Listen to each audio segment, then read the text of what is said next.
NJPE started, I was a young teacher here, and we were asked to perform on the group of contemporary music a piece by Edgar Varese, Ionization.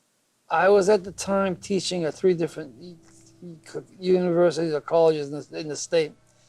I was at Jersey City full-time, I was here part-time, and I was at Rutgers, Newark.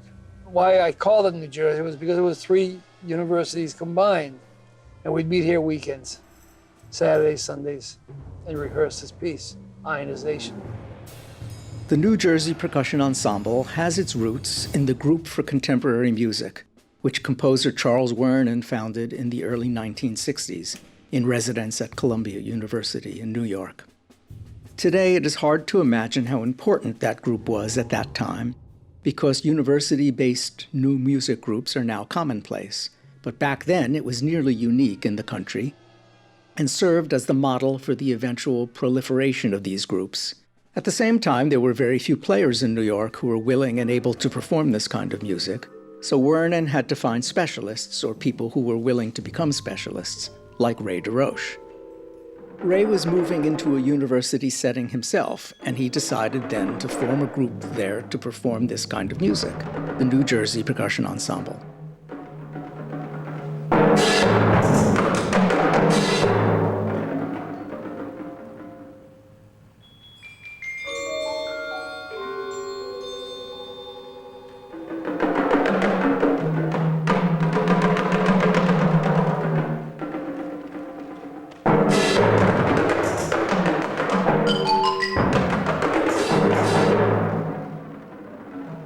That's basically the way it worked.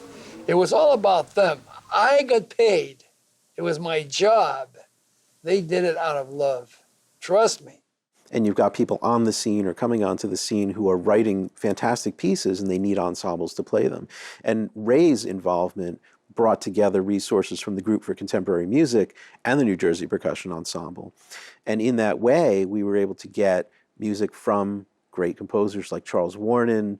And it's great for the art world. It's great for the music. It's great for the language. You get the performers excited. You get the audience excited. And you get people feeling like this is a collaborative endeavor. The percussion is, of course, in a certain sense, the latest addition to the large orchestral ensemble.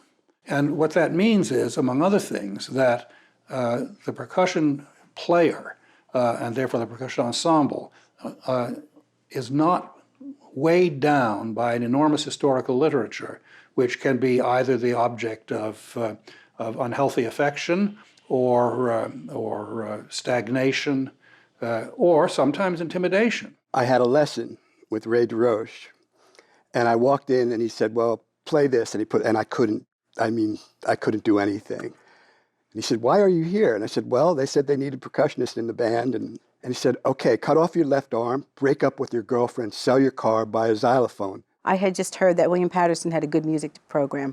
I had no idea who Ray DeRoche was or the New Jersey Percussion Ensemble or anything. I remember being so green. I was standing right in front of Gary Van Dyke, who was playing timpani, and I needed to do something with my music. And Gary's playing, and I actually turned around and put my gong mallet on his timpani, like not knowing like that you'd sort of like, that mattered, and he's like trying to play the timpani. Like I was that green. I was a rock and roll drummer at East Side High in Paterson. I got a state scholarship to Rutgers in Newark, and I wanted to be a music major. I barely read music. I didn't know this existed. It was just so new. I walked into the music department and said, I want to be a music major. And the guy said, fantastic. Oh, I want to be a percussion major. Oh, great. Only one little problem. We have no percussion teacher and no percussion instruments. But the chairman, his name was Chester Smith at the time, he said, fantastic. He bought 2 timpani, a snare drum, a xylophone, and he hired a guy named Ray DeRoche. This group was unique. No question about it. It was unique. A bunch of kids that sometimes it took them 3 years to get on to what was really happening, but when they hooked in, it was wonderful. Well, we often have students who are first-generation college students. Parents are asking them questions like, why do you want to go to college? And then they come and their parents say, you want to major in what?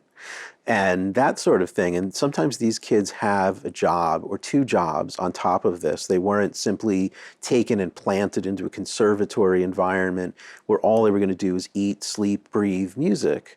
Here, they had to overcome a lot of things. They got thrown into this pot with all of this stuff that must have sounded crazy to them at first. But Ray was able to take them and mold them, and you could see them through the process grow as a musician, grow as an artist, and I would argue grow as a human being. This is all crazy times for us. We were scared kids. We became rebellious. I mean, it was a very, very rebellious culture back then, among youth anyway. And to get beyond that, you know, you see something like contemporary music and like, wow, this is where we fit in. The rehearsals were intense. It was always intense. It was fun, really. And some of the music, I mean, you just did it. This is part of the revolution. This is part of the rebellion. This is the time that it's happening right now. Laughed a lot also, and so it was easy to be there. It really was a life changer. To prepare those parts at a time when the skills weren't quite there, yeah, I would have to say it definitely it was a little overwhelming. But that was the time that we spent to go in the practice room and just really play those things over and over again and work on it. It's contemporary music. It's part of us. I identified with it immediately. And I said, yes. We went into New York at Columbia. They played it, and we got an ovation that they forced it to be played twice. We had to play it twice. And you know, up until that point, I think the kids thought I was a little crazy. Seriously, a little bit off the wall, because I was demanding so much from them. It was our turn to play ionization.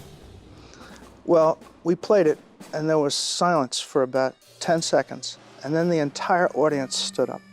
I mean, what a thrill. That night on the way home, that's when I decided that I was going to go into performance as a career.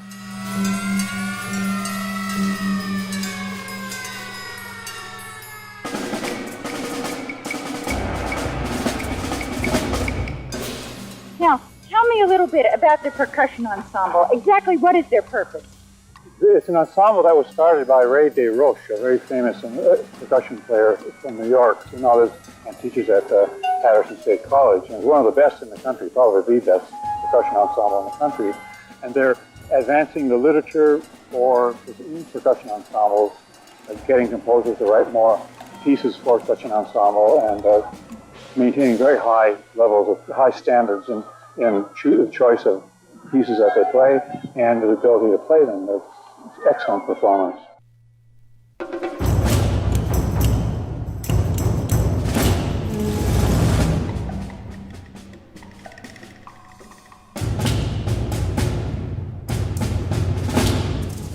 In the early days of the New Jersey Percussion Ensemble, the players were mostly students, and few of them had entered college prepared to play complex contemporary music.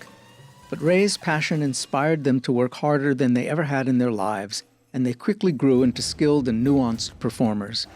This kind of music is extremely difficult, and was even more so then, given its limited exposure. So this resulted in these famous marathon rehearsal sessions.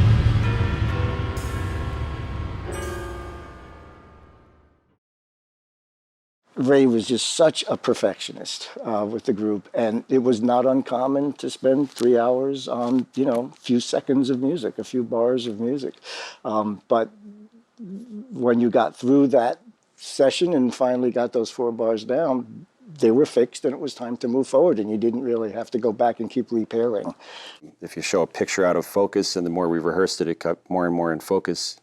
And that was like the picture that the composer was, art deserves to be presented as the composer wanted it. It was special because he worked on everything beat by beat, one subdivision after another. Let's hear the triplets, let's hear the sixteenths. It was extremely thorough, but after rehearsal you felt like, you really were acquainted with the measures that he focused on. and it really helped to hear what was going on in the piece. Remember we talked about the accents with repeating them with the right hand? Da, ga, da, da. Bring that volume up a little bit on the ands of the second measure of the first ending and the second ending. All right, so let's try that again. 2, 3, 4.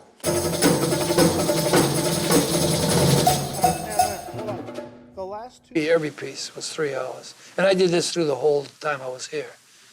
I mean, I remember performing in groups that would rehearse 3 hours. They'd have 3 pieces, 4 pieces. I did 1 piece in 3 hours. And so many instances where someone would sit there for 3 hours and not play a note and never complain. Was not easy for some of the pieces to hear, playing like ringing changes, some pieces like that. Not so easy to hear, it took a long time hearing it, playing till it's like, oh, okay, you start to hear this piece. But it was tough. But, it's just like a step at a time. You did this and you grew with it. Those first rehearsals were kind of very intimidating and shocking in the sense that, when you're taking like a young kid and you're putting into a situation like this, it put me on notice right away that I had to be very, very prepared.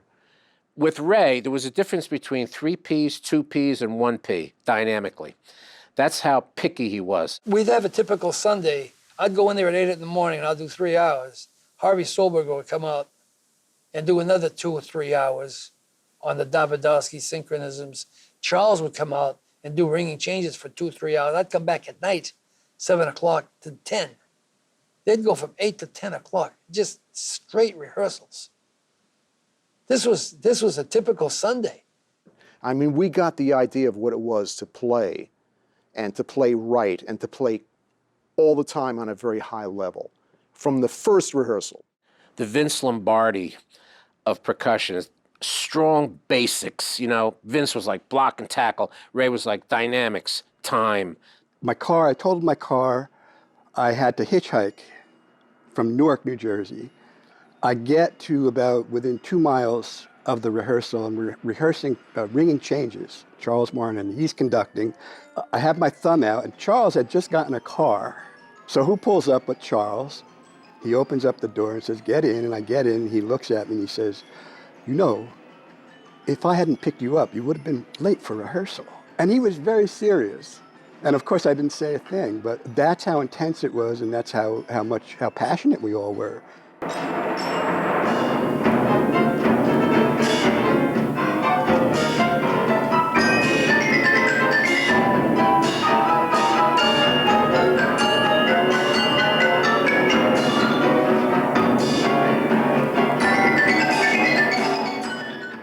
What there is this amazing experience of being a part of something that is new. And I can't overstate how powerful that is, to be part of a team that is creating music that has never been heard before. Yeah, sometimes I would challenge them with some very heavy literature. But I think it produced a certain kind of player. I mean, they weren't orchestrally trained players, that's for sure. They weren't going to audition for the Philharmonic and get a job there, not at all. They were chamber music players. I wanted to know what he knew, that he really knew what was going on. I didn't know what was going on, but I knew he did, and I had a lot of respect for him. Yeah, it was mind-blowing. I wasn't scared because Ray was just such a nice guy. He was so understanding.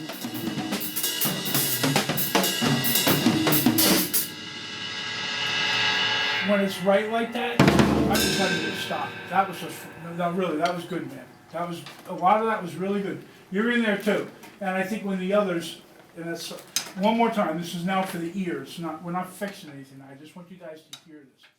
With the Warren Quartet with Pete, I think we spent 2 or 3 rehearsals on the first 8 bars. And it's a pretty hard piece, but that's a lot of time.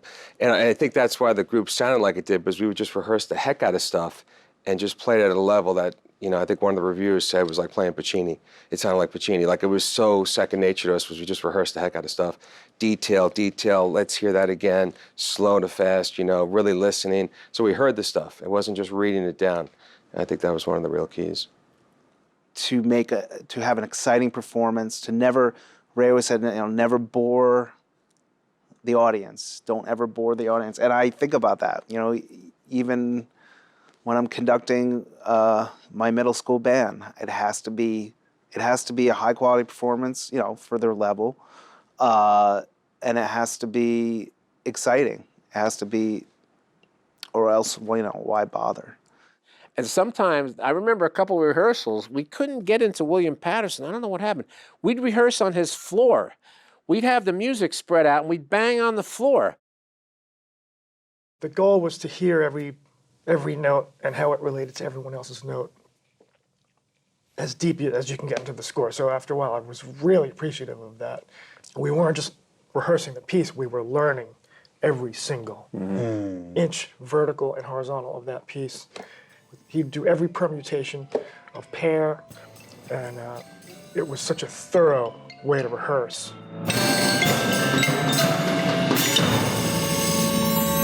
Wants to slow down soon. I shouldn't even be a dead horse. Just. He would drive up to the point where he needed to get to, and then he would just really systematically just seem to back off and let it unwind. I mean, did you catch that at all? Oh, absolutely. Yeah. And then he would rehearse so much. We would rehearse. Yeah. I mean, it would be, and nobody complained. It was like, we need to do a rehearsal at 11, 12, 1. I remember 1 o'clock rehearsal, 1 a.m. We just would do it, and we'd rehearse. We'd have 3-hour rehearsals or whatever and rehearse on our own. But the music came first. The music was the most important thing in rehearsals.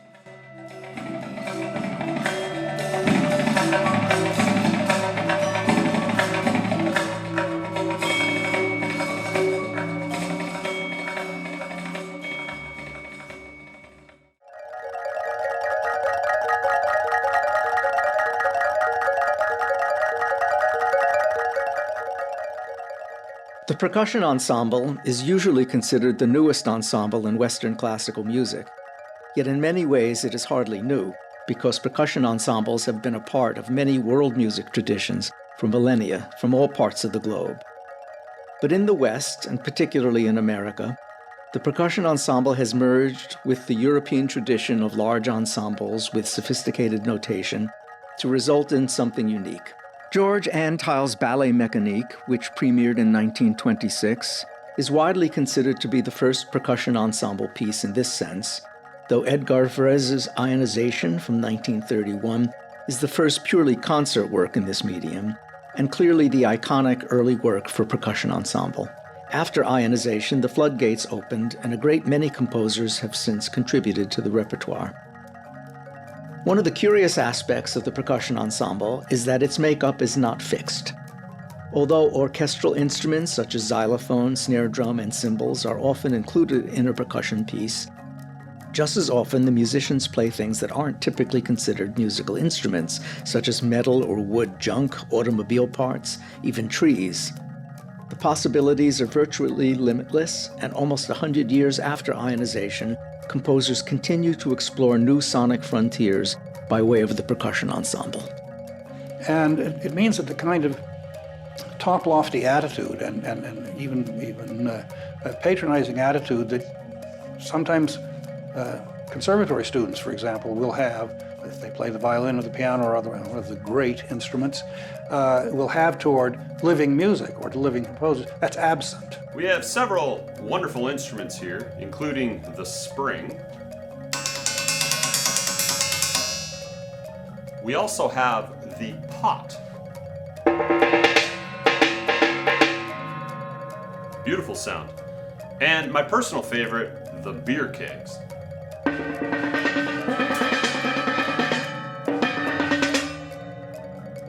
And the great thing about the beer kegs is that originally they had beer in them. Most of them, or all of them, are just fascinated with new sounds.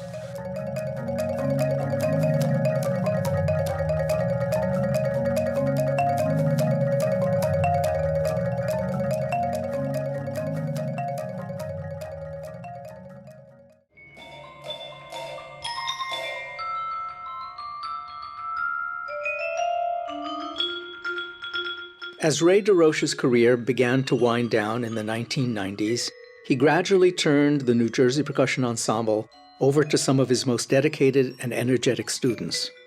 For a short time, Gary Van Dyke and Peter Jarvis co-directed the ensemble and continued to program the literature Ray had championed while introducing new styles of literature. Eventually, Peter assumed all responsibilities for the ensemble and has been the director for the last 20 years. The fact that there was a time when it was just Ray, then there was a time where it was Ray and I, and now there's a time where it's just me, made the time where it's just me just continuing. I didn't consider it a change, I consider it a continuum. I got here in 1977, which is the year they were premiering Percussion Symphony with Charles conducting. And they were 2 players short. I don't know if people dropped out or whatever. There was a cymbal part and a gong part, which are a little bit easier in that piece. I walked in the room when they were rehearsing, and there was no one playing cymbals, and Ray just looked over and said, cymbals. And so the first piece I was in was Percussion Symphony. And it was with Ray and Charles conducting. But it was funny, in the first rehearsal of Percussion Symphony, I just stood there. I didn't hit anything. You know, he's up. I was clueless. I had no idea. I just stood there and I didn't hit anything. Then, you know, it went on from there. But when I conduct a Percussion Symphony from memory, I have a pretty clear memory of that. That stands out. I mean, I put a lot of work into that. The non-pitched parts of that, for the most part, are melodic in nature and derived by correlation between individual pitch classes in the chromatic or the pitched world and individual instruments in the relative pitched world. So a great deal of the sound of the piece and the way in which these instruments behave is determined by that. They are dealt with in a melodic rather than in a punctuative way, although there is obviously punctuation too. To me, I think the high point in the whole history of 50 years was Wernon's Percussion Symphony. I mean, this is such a central declaration of the ability of percussion to stand on its own, the very fact that he uses the title symphony and that he writes a piece that's, 40 minutes long, something like that. I think that, in a sense, is the center of the entire picture. I was driving a taxi cab in New Jersey, but there were places that we would wait and be radio dispatched to the next call. Or sometimes we would go out to an airport to drop someone off, and if there was somebody coming in on a flight 3 hours later, it didn't pay to have us come back and go back out. They'd tell you to just sit at LaGuardia Airport for 3 hours. So I spent all of that downtime working on Percussion Symphony. And I had a system of what I was doing to do it. First, I started out just writing down the meters until I could write down, and every bar was a different meter. And so I'd write them all down, and then I'd write down the conducting patterns. Then I started writing down the meters, the conducting patterns, and some of the main rhythmic things. And I was just starting to go after the pitches on the same way when it came time for the concert. But another year, I'd have gotten that too.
around the late 90s, I started to realize, which is now over 10 years ago, and I'm still nowhere near through playing, but I realized eventually I was going to stop playing as I was beginning to get a little older and thinking a little bit more ahead, and knew that I did not want to leave music.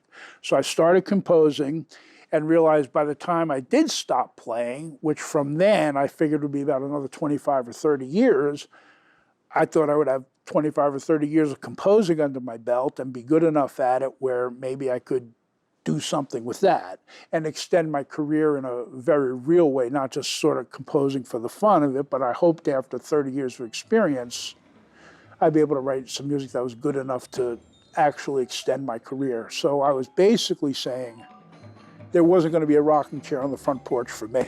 I was going to stay in music.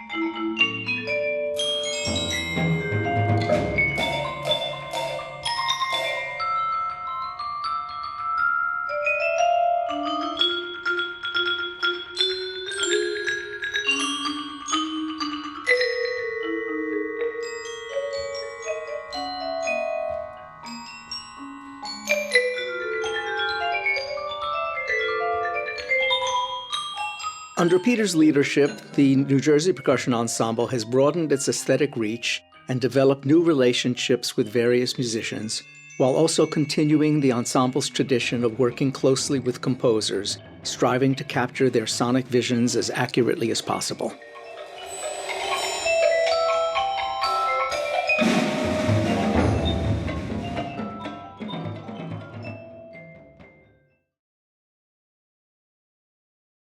I was not a person to go out and hustle work, or I'm the furthest thing from being an entrepreneur in anything at all. Believe me, that's the last thing in my mind. All I want to do is get in that rehearsal hall and work with the music. That was all I wanted to do, and all the kids wanted to do is to make that composer, to realize that composer with how he realized it, working it. That was our job and our role. I've never had a composer come here and not be totally blown away by what we were doing.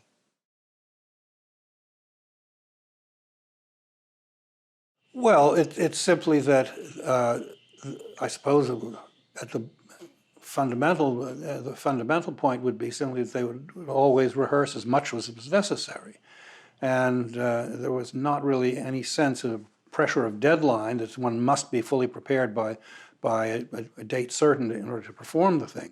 The sense of collaboration, being a composer, and you brought your music to them, and they would exactly, they would do their best to realize your intentions. Sometimes you didn't specify the right sticks and things like that. They would change things for you, and it was just very exciting to collaborate with them, and they really had your best intentions.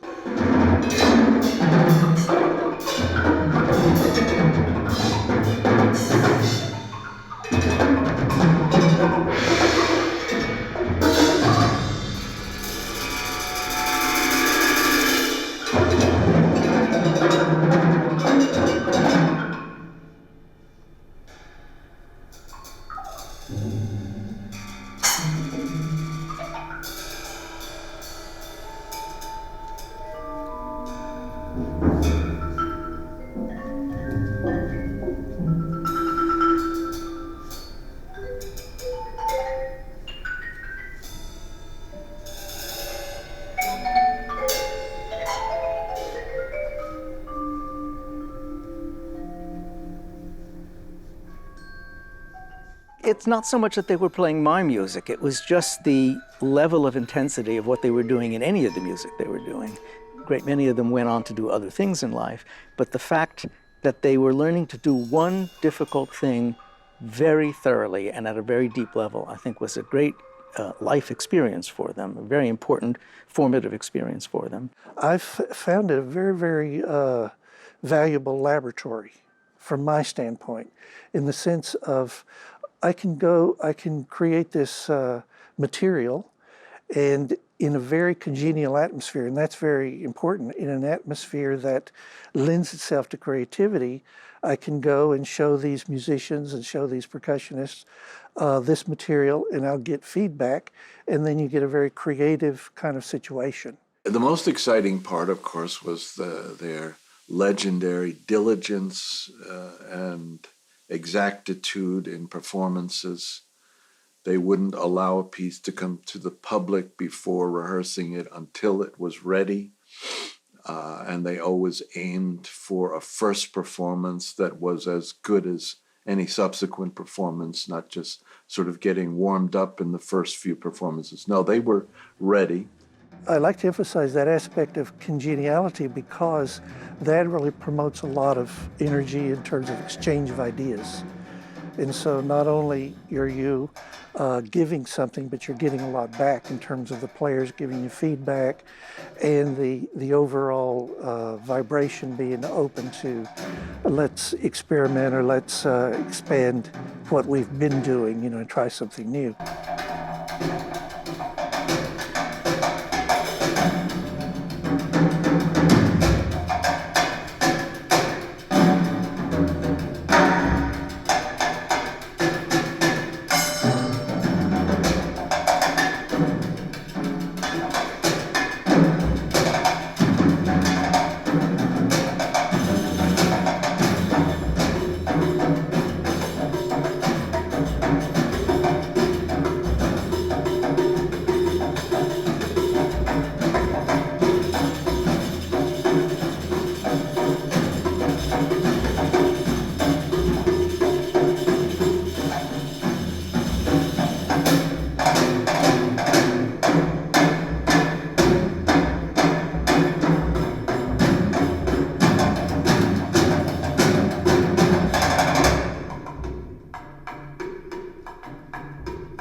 New Jersey Percussion Ensemble is always a new music group. And if you're going to play new music, you're going to work with composers, which was always part of the fun of it. And one of the relationships that our group had, a very special relationship with composers. I don't recall ever having a composer work with us and being dissatisfied. I can't remember a single occasion of that. That hasn't changed.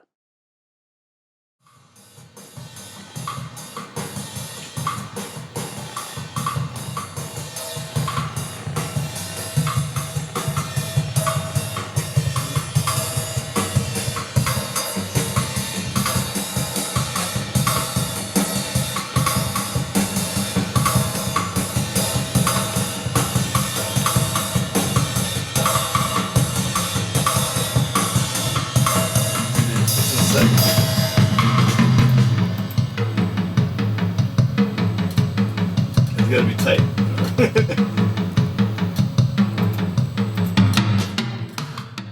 My name is Gene Pritzker. I'm a composer based in New York City. I was born in Russia, but came here when I was very young. Well, I worked with many percussion ensembles throughout my career, and each one has a very distinct thing that they're good at. And I found that NJPE are really great with complicated music that, you could really get into complicated and strange rhythms, but yet keep the groove of, and my music is, a lot of it is based in groove. But here I felt I could experiment more with maybe getting away from straight ahead rhythms, more syncopations, more, just complexity in general that I don't do as much, but I kind of felt that this particular group were masters. So I felt that I could experiment more when I was writing for them.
Moving percussion gear is a fact of life for percussionists.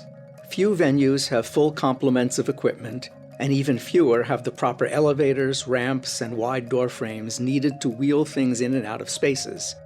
It may seem a bit melodramatic to focus on this aspect of being a percussionist, but moving gear occupies an inordinate amount of time for percussionists and is something no other instrumentalist struggles with in quite the same way.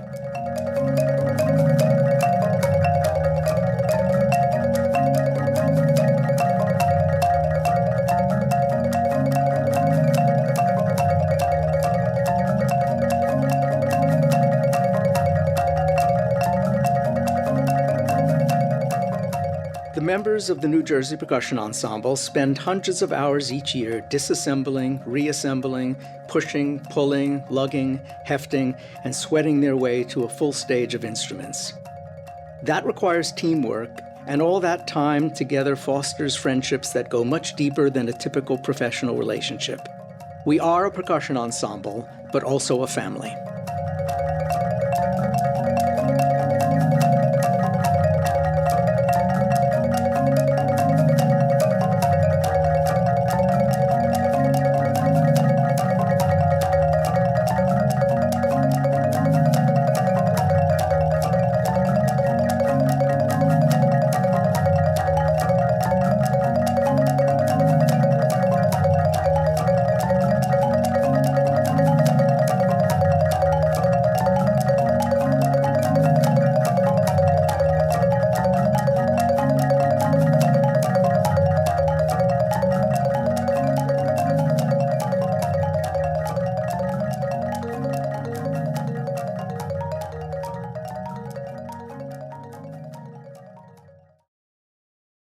The camaraderie that we found with each other after multiple hours, we would get there at 8 in the morning and not leave until 1 in the morning because we had rehearsals all day, and that's just what we did.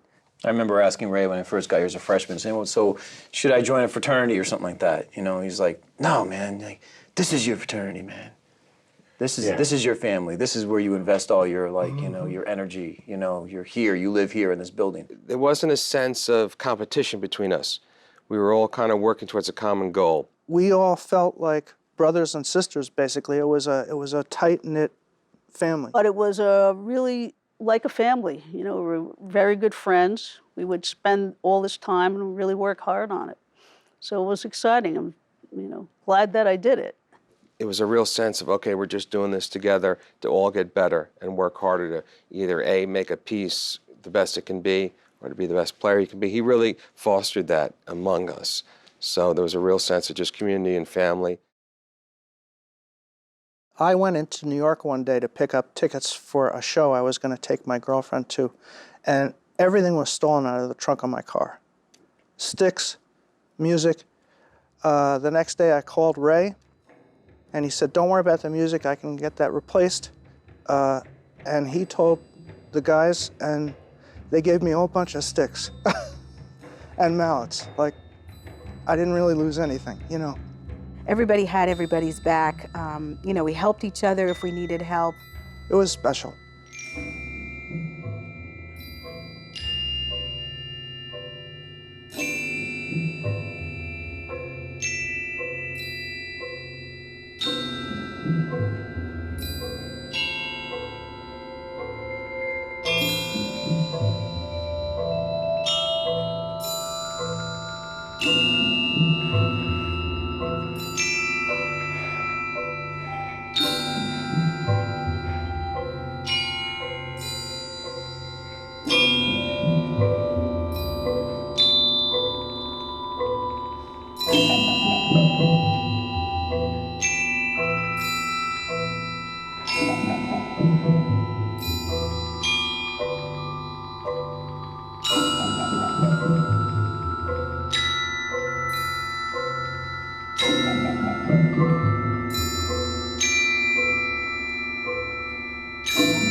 It's definitely changed in terms of what music we play. In terms of repertoire, it's a little less focused on one kind of music. The group has opened up to certainly still playing complex music, but some more minimalist music, some more open instrumentation type pieces.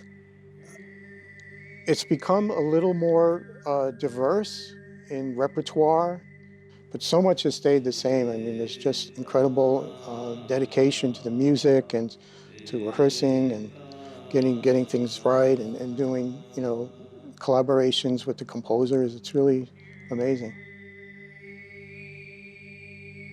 The repertoire ultimately changes, you know, just as fashion changes, you know, ties get wide, ties get narrow, skirts get short, skirts get longer. You know, the trends have to keep happening because that's the evolution of the art and arts in general. You know, if it doesn't change, it's going to get stale and be boring to people.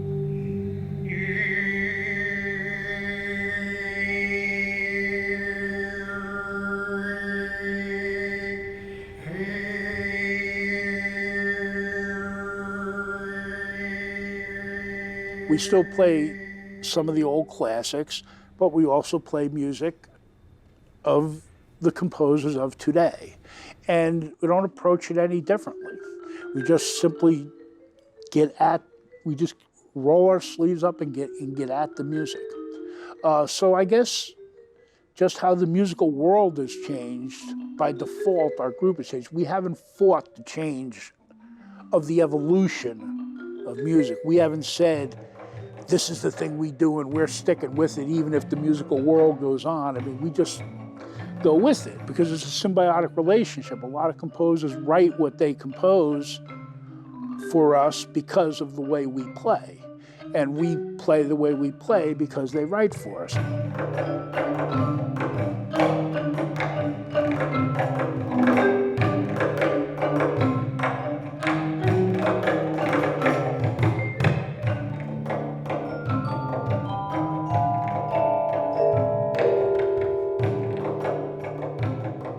It's changed, and we do different music now, but that's to be expected.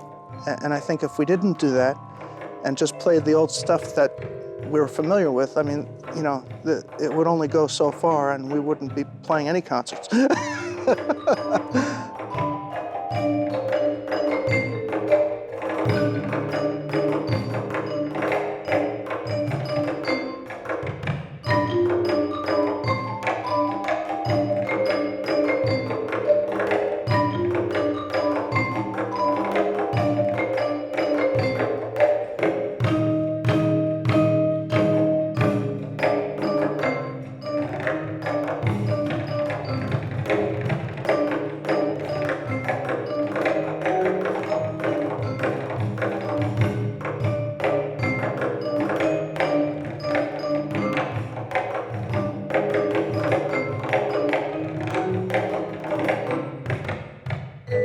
That's the legacy, you could say the New Jersey Percussion Ensemble in many ways was there first, and now all these other groups, large and small, have come after.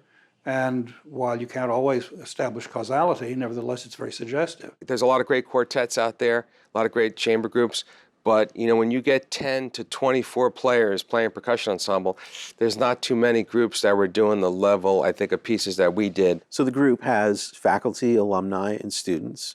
And one of the great things is that the faculty might very well have been people who went through this program, who were in the New Jersey Percussion Ensemble, and were here at William Paterson back in the olden days, back in the days of its birth.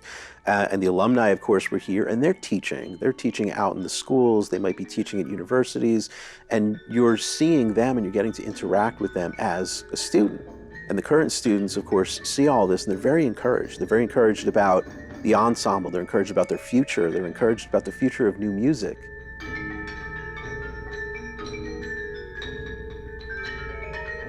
A remarkable group of individuals who so dedicated, so exacting, so honest, so full of integrity. And so I just wish them well. Congratulations on their 50th anniversary.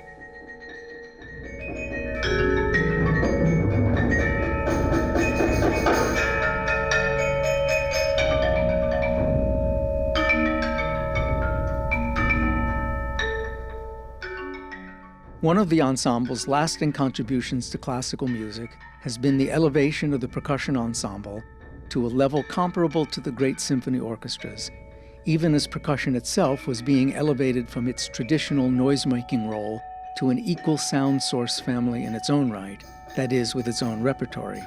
The New Jersey Percussion Ensemble was the first group in the United States to focus on large-scale works requiring a conductor and demanding an extraordinary amount of preparation. The group is continuing its mission and is charging ahead with concerts, recordings, and new commissions. With an eye towards another 50 years, the New Jersey Percussion Ensemble continues to be a standard bearer, not just for the percussive arts, but for contemporary concert music in general.